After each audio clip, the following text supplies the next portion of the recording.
नमस्कार, मैं हूं अजय कुमार और आप देख रहे हैं देसी अड्डा। हमारे साथ हैं एक बार फिर देसी अड्डा के संपादक राकेश तिवारी। देखिए, बिहार में भाजपा का धर्म संकट क्या है, जहां एक तरफ नीतीश कुमार है, वहीं दूसरी तरफ चिराग पासवान है। उसके अलावा इनके ही पार्टी के कई कदावर नेता है जो पंक्ति में खड़े हैं। तो क्या बीजेपी नीतीश कुमार के बढ़ती उम्र को देकर कुछ मंथन कर रही है, कुछ नए प्रयोग में लगी है, या नीतीश कुमार के सहारे ही इस बार भी विधानसभा चुनाव में नैया पार करेगी? ऐसे तो अमित शाह ने नीतीश कुमार को आश्वस्त कर दिया है कि इस बार का भी चुनाव आपके ही नेतृत्व में लड़ा जाएगा। लेकिन जहां नीतीश कुमार की बढ़ती उम्र कहीं ना कहीं भारतीय जनता पार्टी के लिए परेशानी का कारण बन रही है, वहीं भारतीय जनता पार्टी इस परेशानी को लेकर एक नए विकल्प की भी तलाश कर रही है। तो क्या क्या धर्म संकट है भारतीय जनता पार्टी के पास और क्या निष्कर्ष पर भारतीय जनता पार्टी पहुंच सकती है, इन सारी चीजों को लेकर आज एक बार फिर हम बात करते हैं अपने संपादक राकेश तिवारी जी से। राकेश जी नमस्कार। धन्यवाद आपको। बहुत सारे धर्म संकट भारतीय जनता पार्टी के सामने अभी खड़ी हो चुकी है, तो क्या क्या धर्म संकट इस विधानसभा में होने वाला है, आप बताएं थोड़ा। देखिए, यदि आप भाजपा की धर्म संकट की बात करते हैं तो सबसे पहला धर्म संकट तो यही है कि 2025 के चुनाव में चेहरा कौन बनेगा। जी बिल्कुल। नीतीश कुमार बनेंगे, चिराग पासवान बनेंगे, या बीजेपी के कोई और नेता बनेगा, या इन तीनों के अलावे किसी को चेहरा नहीं बनाया जाए। ये चार बातें हैं। हालांकि बीजेपी ये कह रही है कि नीतीश कुमार के नेतृत्व में 2025 का चुनाव लड़ा जाएगा। इसमें कोई दो राय नहीं कि नीतीश कुमार आज भी बिहार की राजनीति के सबसे बड़े चेहरे के रूप में जाने जाते हैं और है भी, उनकी मान्यता भी है, वो सिद्ध भी कर चुके हैं और लोकसभा के चुनाव में भी इसका असर दिखा है। तो अब चिराग पासवान के जो समर्थक हैं जी, वो ये दावा कर रहे हैं कि चिराग पासवान को मुख्यमंत्री बनाया जाए।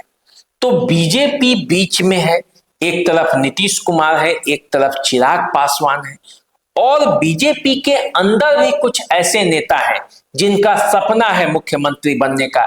जैसे आप सम्राट चौधरी को ले लें, आप नित्यानंद राय को ले लें, और भी कई नेता हैं जो इस पंक्ति में खड़े हैं, जो समय आने पर वो आगे आएंगे।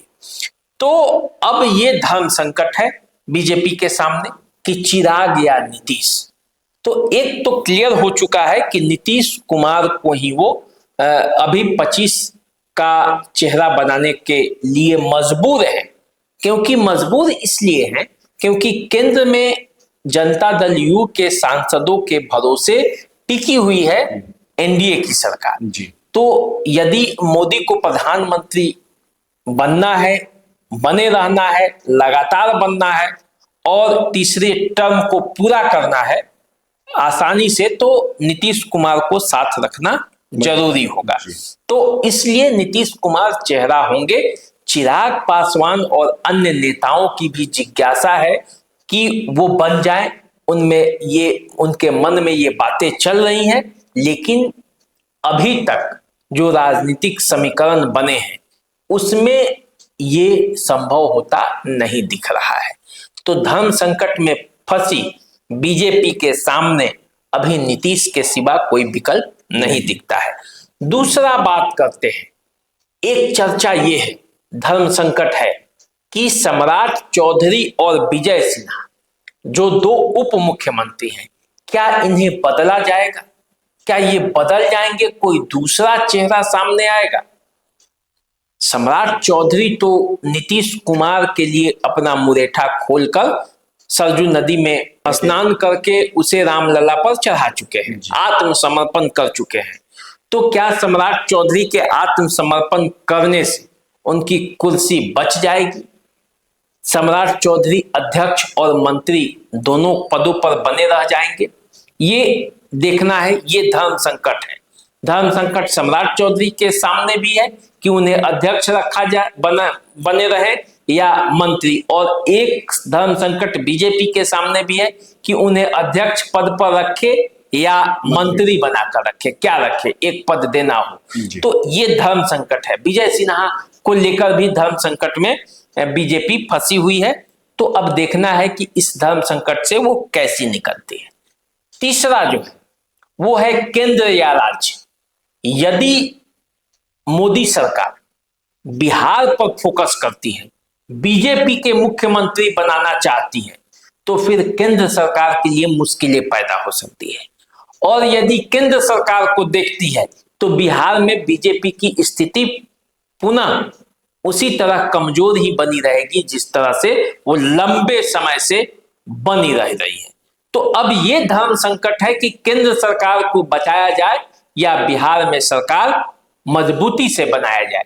तो इस धर्म संकट से निकलने के लिए एक फॉर्मूला जो है वो मोदी सरकार ने निकाला है, और वो फॉर्मूला ये है कि केंद्र में नीतीश कुमार ने बीजेपी को फ्री हैंड दे दिया है, और उसी तरह से आप देखेंगे तो केंद्र सरकार ने यानी कि बीजेपी ने नीतीश कुमार को बिहार में फ्री हैंड दे दिया है कि बिहार को आप अपने हिसाब से चलाइए और केंद्र को बीजेपी अपने हिसाब से चलाएगी। देश स्तर पर और विश्व स्तर पर जिस तरह से मोदी की छवि है, उस छवि में कोई बट्टा नहीं आए, कोई ढुलमुल नीति नहीं लागू हो, इसके लिए फ्री हैंड चाहिए।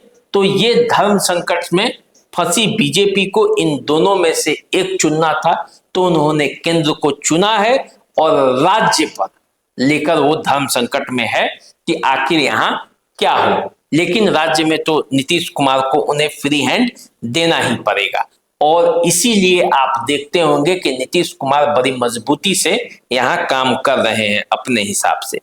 अब देखिए, बीजेपी में गुटबाजी भी है, जो प्रदेश स्तर पर कई तरह की गुटबाजी है, इसको भी लेकर बीजेपी धर्म संकट में है। अब जैसे अश्वनी चौबे जब से उनका टिकट कटा है, उन्होंने सम्राट चौधरी को निशाने पर ले लिया है और कहते रहे हैं कि आयातित नेताओं से बीजेपी को बचना चाहिए। जो प्रदेश अध्यक्ष की कुर्सी है उस पर बीजेपी के कार्यकर्ताओं को ही बैठाना चाहिए। बिल्कुल। सम्राट चौधरी के बारे में आप जानते हैं, आरजेडी जदयू घूमते हुए वो बीजेपी में आए हैं, और जब से बीजेपी में आए हैं उनका तेजी से प्रमोशन हुआ है, यहां तक कि वो मुख्यमंत्री के दावेदार तक बन गए हैं। तो ऐसे में अश्वनी चौबे का ये जो आवाज है, जो उन्होंने विरोध में आवाज उठाया है, तो इससे बीजेपी के अंदर गुटबाजी है, इससे भी निपटना है। धर्म संकट में बीजेपी फंसी है, अब देखना है कि इस धर्म संकट से बीजेपी कैसे निकलती है जी।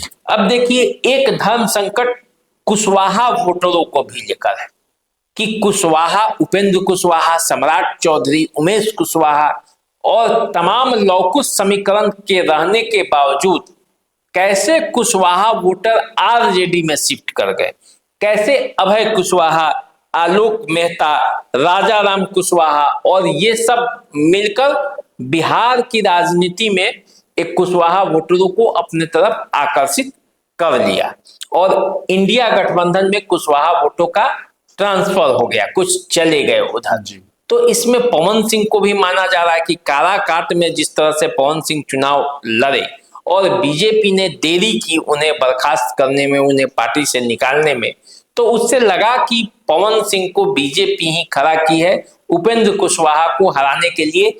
ये जो है, ये बातें चली गई कुशवाहाओं के बीच, कुशवाहा जाति, कुशवाहा समाज के बीच ये बातें चली गई कि बीजेपी चाहती है कि उपेंद्र कुशवाहा को हरा दिया जाए, जबकि ऐसी कोई बात थी नहीं। और बीजेपी के नेता आकर अंत में वो लगे भी उपेंद्र कुशवाहा के साथ, लेकिन तब तक देर हो चुकी थी, और इसी का नतीजा हुआ कि 8 सीट जो अंतिम चरण के चुनाव के थे उसमें से 6 सीट महागठबंधन जीत ली, जबकि इसके पहले जितने भी चुनाव हो रहे थे उसमें दबंग स्थिति थी एनडीए की। एनडीए बड़े भारी भरकम के साथ लड़ रहा था। तो तो अब अभय कुशवाहा को राजद संसदीय दल का नेता बनाया जा चुका है। नीतीश कुमार और बीजेपी को टारगेट करके लालू यादव कुशवाहा वोटों पर सेंधमारी करने की तैयारी में है विधानसभा में। फिर अपने प्रयोग करने में वो चूकेंगे नहीं, क्योंकि लोकसभा में उन्हें सफलता का स्वाद मिला है। तो अब एक धर्म संकट है कि कैसे उसे रोका जाए, और इसीलिए आप देख रहे होंगे कि उपेंद्र कुशवाहा को राज्यसभा में भेजने की तैयारी है। राज्यसभा में भेजने की उन्हें हरी झंडी मिल चुकी है कि उपेंद्र कुशवाहा अब राज्यसभा में जाएंगे। भगवान सिंह कुशवाहा को जनता दल यू विधान परिषद भेज रही है, यानी कि कुशवाहा वोटरों पर डोरे डाले जा रहे हैं कि नहीं, आप जहां पे हैं वहां सुरक्षित रहें, आपकी इज्जत कल भी थी, आज भी है और कल भी रहेगी, क्योंकि एनडीए से ज्यादा आपका शुभचिंतक कोई नहीं है। यदि आप राम के वंशज हैं तो एनडीए आपका सबसे सुरक्षित जगह है। इसके लिए ही उपेंद्र कुशवाहा को भेजा गया है, फिर से भगवान सिंह कुशवाहा को जोड़ा गया है। तो एक धर्म संकट से निकलने का ये प्रयास है। अब देखिए, भाजपा के सामने बिहार को लेकर यह धर्म संकट है कि कौन सी तीर चलाया जाए, धर्म का तीर चलाया जाए या जातियों का समीकरण पर खेला जाए। क्योंकि जब धर्म पर चलता है मामला तो 80% हिंदू जब एकजुट होते हैं तो सारे समीकरण फेल हो जाते हैं। तो धर्म का तो ये आसान कार्ड है बीजेपी के लिए, लेकिन जैसे ही ये बिहार में आता है तो हिंदू जातियों में बंट जाते हैं, और जैसे ही हिंदू जातियों में बंटते हैं फिर धर्म का कार्ड बीजेपी का चल नहीं पाता है। मुस्लिम 20% आबादी है, उसके साथ जातियों में बटे लोग जब उससे जुड़ते हैं तो जो विपक्षी खेमा है उसको बड़ी आसानी से जीत मिलती है और कांटे का टक्कर हो जाता है। तो बीजेपी विधानसभा चुनाव में इस रणनीति पर भी काम कर रही है कि कैसे कौन सा वो समीकरण सेट किया जाए जिससे विधानसभा के चुनाव में फिर से एनडीए की सरकार मजबूती से बने और बिहार में जो उसका कब्जा है वो बरकरार रहे। तो इस कार्ड को खेलने के लिए कौन सा कार्ड खेला जाए, वो प्रयास में भाजपा जुटी हुई है। गुना गणित लगाया जा रहा है कि अगला पिछड़ा कौन सा समीकरण हो, मुस्लिम और जो यादव माई समीकरण है, उसके साथ बाप समीकरण है, उसके साथ जो मल्लाह जुट गया है, उन सभी समीकरणों को का तोड़ कैसे लाया जाए और कैसे बिहार की राजनीति में अपना दबदबा बढ़ाया जाए, इसके लिए बीजेपी पूरी तरह से कमर कसकर तैयार है और वो जुटी हुई है कि कैसे बिहार में फिर से नीतीश कुमार के ही नेतृत्व में भले ही सही, लेकिन बिहार में फिर से सरकार बनाई जाए। सरकार चुनाव के बाद ये तय होगा कि आगे क्या करना है, कितने दिनों तक नीतीश कुमार का स्वास्थ्य उनका साथ देता है, क्योंकि बगैर नीतीश कुमार के चाहे तो बीजेपी उनको हिला भी नहीं सकती। एक धर्म संकट तो ये भी है नीतीश कुमार का बढ़ती उम्र। नीतीश कुमार का बढ़ती उम्र तो धर्म संकट बीजेपी के सामने है ही, क्योंकि वो भूल भी जाते हैं। कई बातें ऐसी है जो वो ऐसे वैसे में बोल जाते हैं और विपक्षी जो है उसको लेकर लोगों को घेरने लगता है। लेकिन उन तमाम भूल जाने के बावजूद, तमाम उम्र बढ़ने के बावजूद भी जनता के बीच नीतीश कुमार की उनके अपने वोटों के बीच लोकप्रियता है। और जो यह चुनाव था, लोकसभा के चुनाव, इसमें उन्होंने साबित किया, जिस सांसद के खिलाफ आक्रोश भी था वो सांसद भी जीत कर आया। एक चीज और क्लियर कीजिए राकेश जी, अगर नीतीश कुमार स्वास्थ्य को लेकर राजनीति से अपने आप को दरकिनार करते हैं तो क्या जदयू का कोई आगे आएगा, या चिराग पासवान आएंगे, या भाजपा अपने कोई नेता को आगे करेगा? देखिए, अभी वो संभावनाएं दिख नहीं रही हैं कि नीतीश कुमार अपने आप को राजनीति से दूर ले जा रहे हो। अभी भी नीतीश कुमार राजनीति के मुख्य धारा में ही खेलना चाहते हैं। अगर उन्हें दूर होना होता तो किसी राज्य के राज्यपाल बन जाते, बड़ी आसानी से बीजेपी उन्हें किसी भी राज्य का राज्यपाल बना देती। लेकिन नीतीश कुमार अभी दूर होना नहीं चाहते हैं, इसलिए यह सवाल भी नहीं है।